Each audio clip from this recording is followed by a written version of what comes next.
today we are going to talk about suicide. And I have Professor Joseph Osafuedu with me. He's a psychologist at the University of Ghana. Hello, Prof. Yes, madam. Thank you so much for doing today with us. My pleasure. Yes, we are talking about suicide. First of all, how important is it that we have this conversation? Thank you very much. I think it's important on two counts. First and foremost, you want to look at what is happening in the Africa region. The global average on, if you like, the occurrence of suicide is around 11 suicide per 100,000 human beings, population. Yeah. Africa, I think it's rather 9 per 100,000. Okay. Africa's figure is around 11 per 100,000. That means that it's quite high. Yeah. If you come to Ghana, if you pull all the studies, the cross-sectional studies and data we have now, it's about 20% of young people in the past 12 months who have attempted to take up their life. And that's quite disturbing. Yeah. We have a data we are currently cleaning, and the initial estimate, this is among university students, and the initial estimate we're seeing is, for example, among university students who have, for instance, reported that they have been sexually harassed, 20% of them in the past 1 year attempted to act on that distress by taking their lives. We have data from one of our colleagues, Dr. Kwashi, who works extensively among secondary students, school students, and then GHS. And the estimate is between 2 to 3 out of 10 students in the past year attempted to take their life. That's quite a number. Yes, and then if you listen to the Mental Health Authority, recently when they issued their press statement on the 10th of, I think, September, on the World Suicide Prevention Day, they indicated that about suicide has increased about 40% from last year. So then it's very important to have such a conversation because we are talking about Africa that has the largest number of young people. And why would they want to die? You have millions of young people who are in Africa. Why would they want to take their lives? So it's an important conversation. Yes, why would they want to take their lives brings me to the question that's, what are some of the common reasons that we see that account for people wanting to attempt suicide or even going on to commit suicide? So a number of reasons. One of the things that we have learned in suicide prevention is the issue of not necessarily saying this one led to suicide, but to look at myriads of factors. Yeah. And usually you have what we call what broke the camel's back, the last straw. Yes. So somebody maybe has lost their job, the wife has problem in the marriage, the child is sick, and then let's say that the landlord says that I'm increasing your rent. Then the rent is the last straw. So it's compounds, it's compounds, and then something finally will trigger the reaction. So a lot of factors. One of them, so let's start from the individual factors. People can be, depressed. Yeah. Depression is a diagnosable mental health condition where people feel worthless, hopeless, helpless, tired. They can't sleep. They feel like they are burdened to others. They are withdrawn. They are not interested in any active issues or active activities again. They are simply withdrawn. When you go into such clinical depression, you can be suicidal. And then, of course, other mental health conditions like anxiety, like bipolar, like mania, schizophrenia, all of these are psychiatric conditions or mental health conditions that people go through. So at the individual level, you have this. And then you have the, if you like, the socio-cultural. These are factors that lie beyond the individual, although they intersect with the person's personality and the person's individual specialized, individualized conditions. So, for example, you live in an environment that is extremely quiet. Nobody checks on the other. This is one of the things that Europe is currently going through. Yes. It's a very independent environment. Everybody's in his home. So if you are very lonely, you are in trouble. Yeah. And so those factors in Africa will include, for instance, social, cultural, social, economic factors. They include adverse circumstances. People are losing jobs. For example, in Ghana, what do we see? When there is a change in government, chances are that you will lose your job because somebody comes and say you are not NDC or you are not NPP, so get off, you are gone. So they lose jobs. People have marital problems. Yes. These are interpersonal problems. Children are having difficulties with their parents. We have a data that is examining young girls who are pregnant and how their parents treat them, and they become suicidal. Yeah. What we call conflictual relationship between children and their parents. We have, for example, school stresses. JHS students have just completed, and they are about looking for opportunity to enter the secondary school. And then when they finish SHS, WASI or SSC, okay, WASI, they've completed their WASI, they are also waiting to just enter the university. The stress in just getting a placement for your ward. I can relate. A program you want to read, you won't get it because the competition is keen and the child feels stupid. He feels that he's a failure. Your parents are saying that you should get 8 A's, you didn't get it. And so you couldn't get a program you wanted to read. Okay, so these factors, okay, marital problems, conflictual relationship, adverse life circumstances, people are going through problems in their marriages, in their communities. And of course, sometimes you have what we call traumatic experiences. All of these factors account for why people want to kill themselves. In our data, for example, among students, we've seen conflictual relationship, we've seen traumatic experiences, we've seen the burdensomeness of academic work, okay? And then we've seen romantic crisis. Young people who are, you can relate, eh? Last year, actually, a guy in SHS took his life because of his girlfriend. That's it. So I'm in love. She doesn't love me. He doesn't love me. I'm in love. Somebody has taken her. Somebody has taken him, and I want to go. And then, of course, some of them also engage in what we call self-harm behaviors. In self-harm, the intention is not to kill themselves. The intention is to draw attention. So the person may take a knife and slit the wrist, or maybe vein in the neck, but in the process, they can bleed and die. Okay, so they are not doing it to die. No. They just want people to come to their aid. So self injuries are not intended to kill, but the process can be fatal.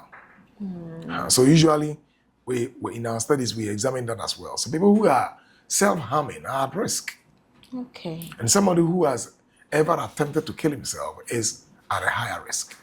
So if the person attempted, fortuitously survived, and then again, because we live in a very prohibitive and proscriptive environment, people will be knocking your head, you're a stupid boy, you're a foolish boy, why do you want to die, and blah, blah, blah. And especially their families. You brought shame to us and whatnot. We have a data on that showing that if you survive suicidal attempt in Ghana, your family might kill you. The family make you feel bad and you follow through. Which is not supposed to be the case. At all. Right. That's disturbing, actually, the way we treat people who go through these things. What are some of the common warning signs that this person is on the trajectory of doing something like this? Because more often than not, some of the risk factors or the causes that you mentioned, you don't see it on the person. Right. Someone may come to work all the time laughing. Maybe he has a problem with his wife at home. Maybe she has a problem with her husband at home. And no one may know until it becomes too late. Right. So a few things that you should pay. So let's begin from the person's thought processes. Okay. First, Somebody tells you, I want to kill myself. Don't take it lightly. The verbal declaration of an intent to die is the gravest warning sign you can have. I want to die. But in Ghana, what do you hear? Blood of Jesus. Rub your mouth on the floor. God forbid. Don't do that, please. Don't do this. This is good. This is bad. Never kill yourself. This is dangerous. And all of this, it continues on and on and on and on and on. So that's the first sign. When people tell you, I want to die. The second thing is, when they have plans, they are telling you that I have plans of taking my life. And these are my plans. I have put in place A, B, C, and I want to kill myself. Do people actually say that? They do. They do. They will tell you they have a poison, they want to do this, they have this, that. So, and you take it lightly, oh, yeah, you just ignore that. Another thing is to observe their behaviors and actions. For some time now, they have withdrawn. They don't get interested in any activity again. They are quiet. Or sometimes they are overly aggressive. Okay. All of these things are signs that something is wrong. You are not paying attention to how they feel. And then, also let's come to their emotions. The person is telling you about how they feel burdened. I'm a burden to others. Yeah. They are telling you that, for example, I feel like I'm a stupid person. I feel like I'm worthless. I'm not important. I feel I'm not useful in life. When you hear feelings like this, sharing feelings like this, these are signs. There are others who may, for example, take whatever they have. They say they are giving you their gift. Oh, I feel like coming to you to give you a gift. Prized gifts. Or yesterday I was there and I felt like going to my friends to tell them that I'm sorry for all the mistakes I have committed. You haven't done anything. So you should ask questions. Yeah. Why do you feel the way you are feeling? But we don't pay attention to this. Now, and for anybody watching us, we are not saying that when you discover these warning signs, you are 100% sure you can stop the person. Okay. That's not the point we are making. Okay. You cannot 100% stop somebody from killing himself because you may not be around the person. But to a significant degree, if you see the warning signs and you act on it, you could save the person's life. So these are some of the warning signs. This is a cultural context where we are often judgmental. Okay. And so we don't really pay attention to how people are feeling, the struggles they are going through. Sometimes we even feel that when people are very quiet, it means they are very humble. Yeah. He's very Ghanaian quiet. thing. Yeah, he's very quiet. But the person may be dealing with issues that he or she is unable to discuss. Or sometimes when people are overly active, manic, they say, oh, he's just happy, God has been good to the person. That may be mania that you have to pay attention to. He's just flipping this like a bipolar. Yeah. The person goes deeply into depressive episode and then deeply into a manic episode. And so you feel like, oh, a month ago he was very down. Oh, this is really good. He's coming up. He's just flipping from one end to the other. And all of these are signs that we don't pay attention to. In our context in Ghana, I have told somebody that one of the things that we have seen is the issue of religious persons who will be singing songs of death, rapture, I've missed God, I'm going to heaven. A young person, and you know that the person is struggling to get a job, trying to just travel, get a scholarship, get a visa and travel. All attempts have failed. Suddenly, he's been singing songs of meeting Jesus, of the rapture, of I will see the face of Jesus. You may think that the person just being religious, but hey, be careful. If you don't know this history, I understand how you may miss it. But if you know what the person is going through, and suddenly is acting out all religious, be careful. Wow. Something is cooking.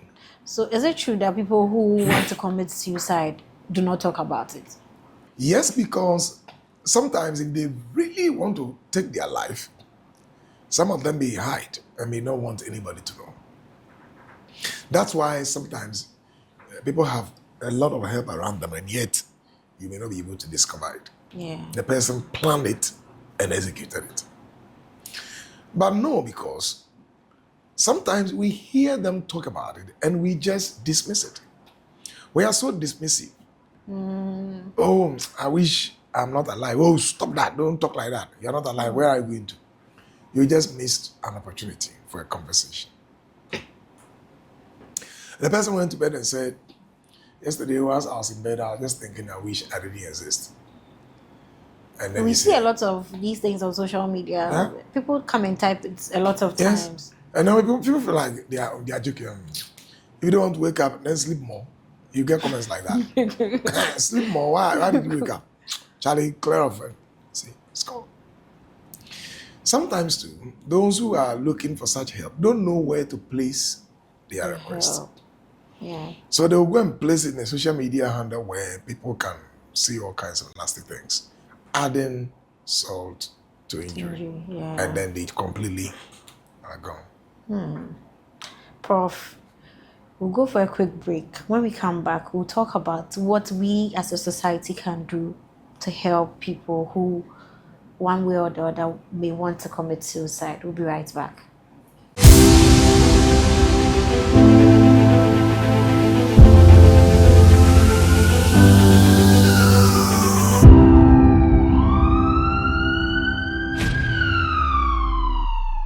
Hello and welcome back to Health Focus on GhanaWeb TV. We're talking about suicide prevention awareness.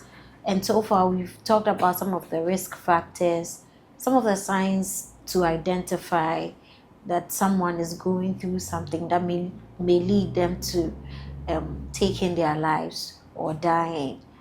And I still have with me Professor Joseph Osafu-Edu. Prof, can we talk about our role as a society? I know that a lot of times some people may say, you're not the only one going through problems. We all have our problems. Even me, my problems, who is helping me with it? What am I supposed to do to you? You know, that kind of thing. But even I, not being a professional, knows that there are certain people whose problems are bigger than others. Okay. And so the fact that yours is smaller or yours is bigger doesn't mean that we cannot help each other. Okay. So as a society, or as friends, family, employers, and people like that, what can we do to help other people who may be at risk? So anytime you come across somebody who is suicidal and you want to help, three things must be at the back of your mind. Okay. The first is that you have to be empathic. Okay. Empathy simply means that you want to be in the person's own shoe and try to feel how the person is feeling and drop your judgmentalism. The second thing you want to show is concern.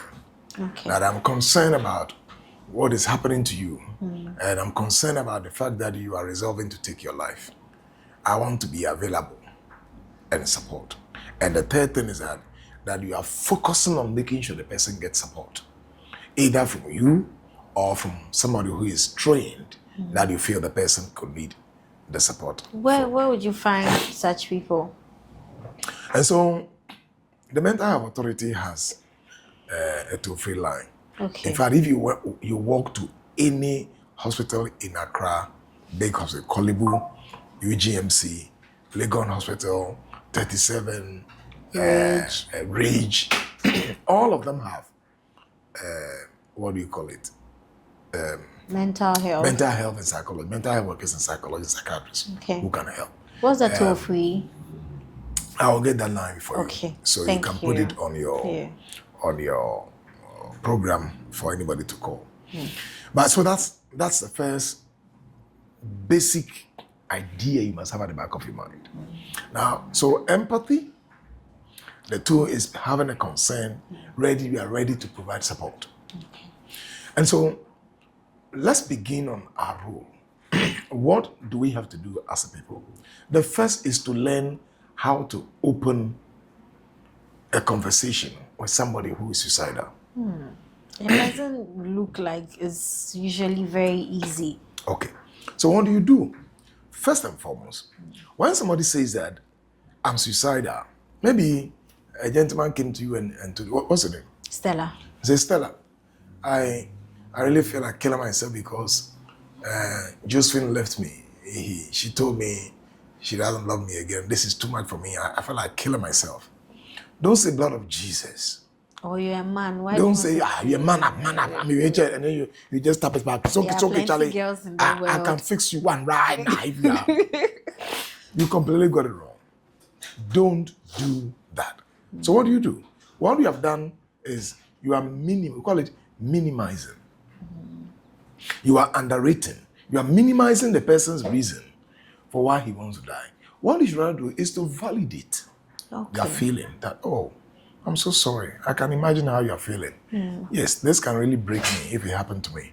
So you validate what has happened to them. You don't minimize. So avoid minimization. Then the other thing which is important, which one of our studies we discovered, is the issue of judgments. You will go to hell. You will burn in hell's fire. Are you the person's God? Much as I don't want the person to take his life, judgmentalism blocks the person from speaking further. Yeah. Again, the person sees that there's not somebody who can help me. Let me find my way out. And so you lost the chance to get support. For the person to open up, and get support from you. Then also, please avoid simplistic solutions. Oh, it's okay. Let's go for a walk. I'll pick you tomorrow. Let's walk. We walk tomorrow. We do that a lot. Simplification. Look, let me tell you some of the things that I've gone through. Somebody lost a wife. And once he was going through the divorce process, they lost a child. When he has finished the funeral, he lost his job because he was not keeping pace with what was required of him. So he lost the job. And then that coincided with renewing his rent. Now look at this 4 things. You can't just say that walking around, let's walk around every day. This is too simplistic. And we do that a lot. We simplify that there's nothing, it's something.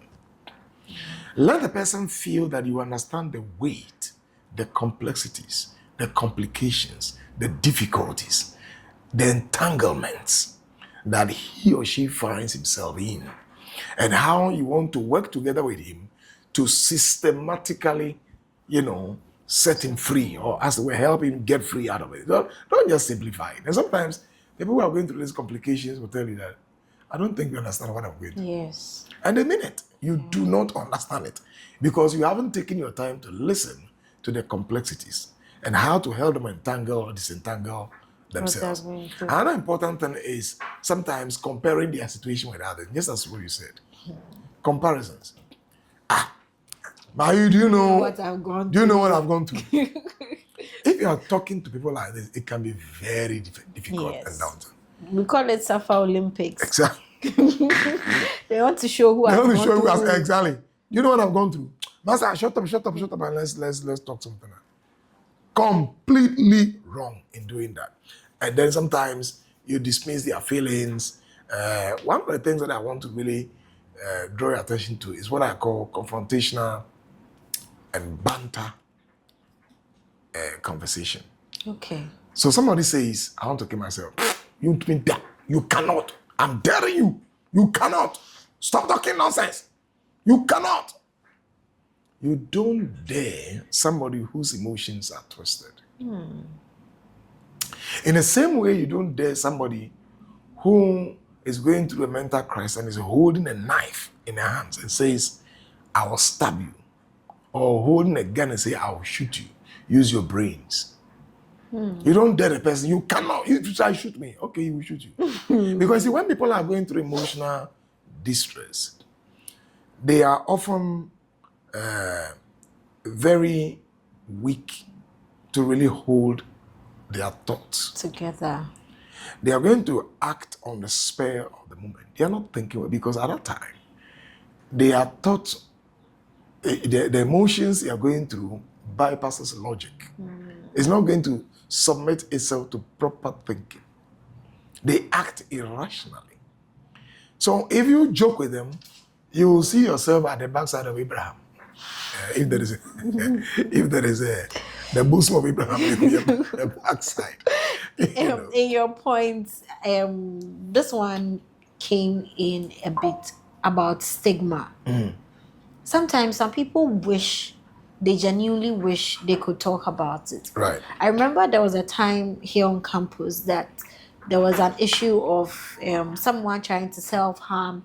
A lot of us knew about it, or we heard about it, because just like you said, sometimes it's attention seeking. They are crying for help, but they do not know how, and I do not know the reason they are unable to reach out for help. But with that, you go around and you hear people mama and say all kinds of things about said person. And in the age of social media, you've seen someone post something on their social media, and you've taken a screenshot of that. You're sharing it across platforms amongst your friends, telling them that, oh, so and so person is going through this, or look at what this person is doing. It makes it look like the person is not. People even shy away from them. That brings us to the role that stigma plays in pushing people to just decide that if nobody wants to listen, then I might as well just...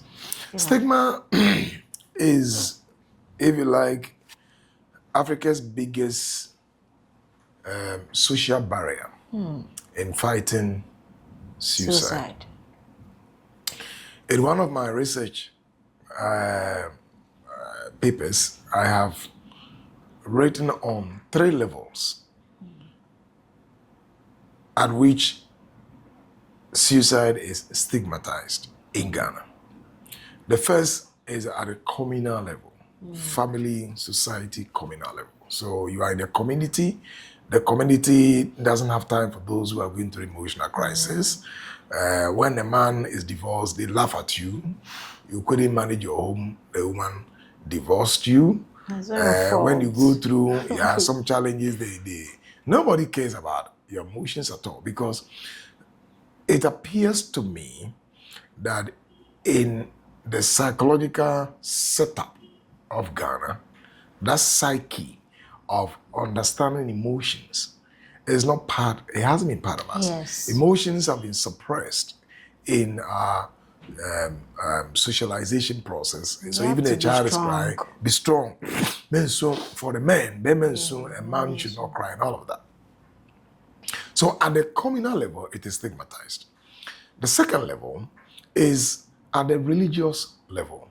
So various religious groups condemn, Christians condemn, Muslims condemn, traditional religion condemn. So there is this convergence of condemnation, much as the act is not good, because nobody wants somebody to take his life.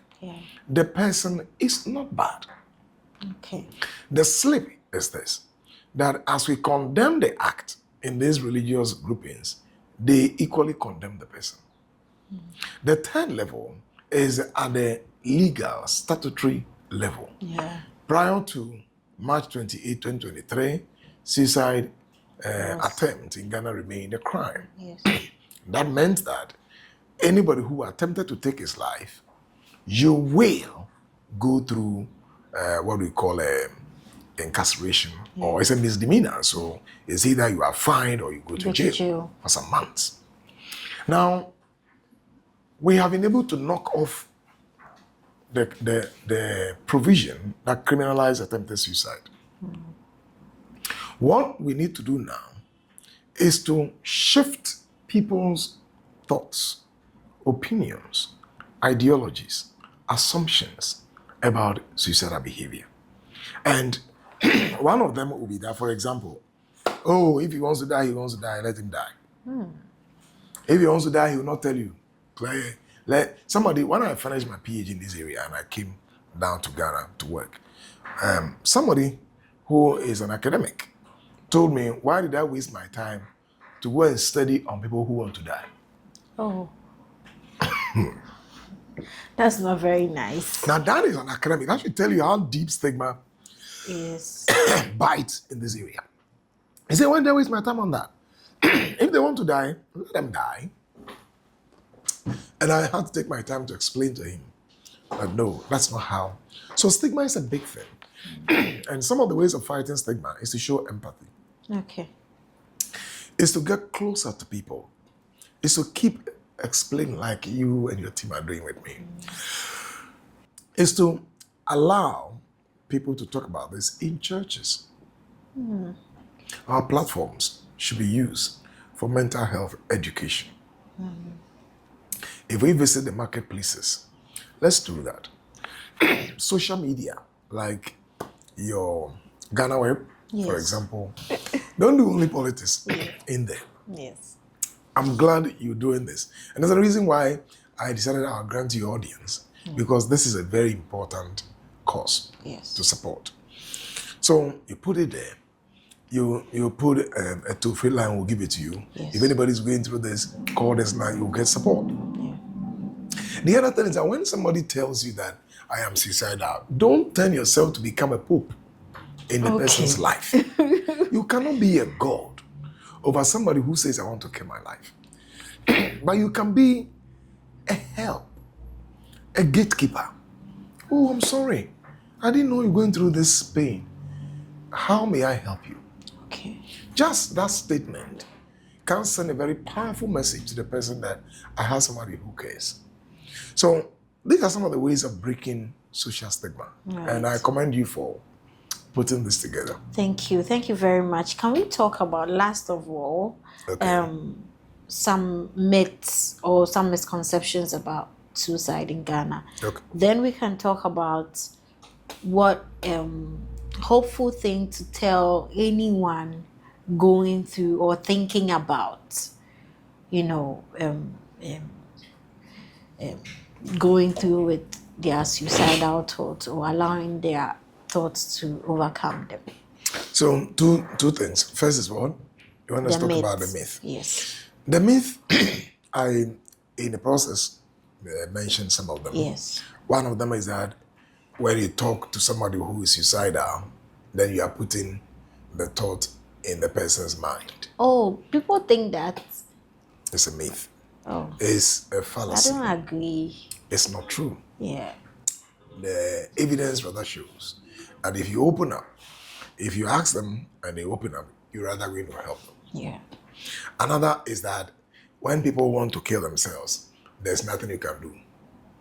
Well, the fact is that sometimes when they want to kill themselves, but they get support, they can change their mind. Okay. I've worked with a number of people who wanted to die, but they are alive. So who says that they really want to die? Yeah. You see, anybody who is suicidal is often ambivalent. That word ambivalence means that he is fighting with two minds. A part of him tells him, kill yourself. This is too much. But another part of him says that, oh, no, hold on. John just broke the relationship. I'm just, it's difficult. I want to come over to you. Go to someone, call a friend. Go and spend some time, talk to the person, discuss the issue.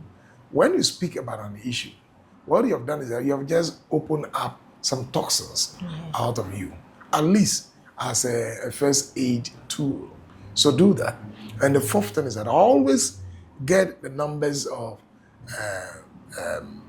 mental health personnel. And I want to share the toll-free number with anybody who is going through. Listen to the toll-free number that you can call and then get help. So the number it's 080 0800 67 8678 0800 67 8678. Call this number. You will get prompt support and help. And remember, the best is yet to come. Our best days are coming. Don't be too quick to go. God has a plan for you. Your best is still ahead. Thank you very much. You're welcome. And indeed, our best days are still yet to come.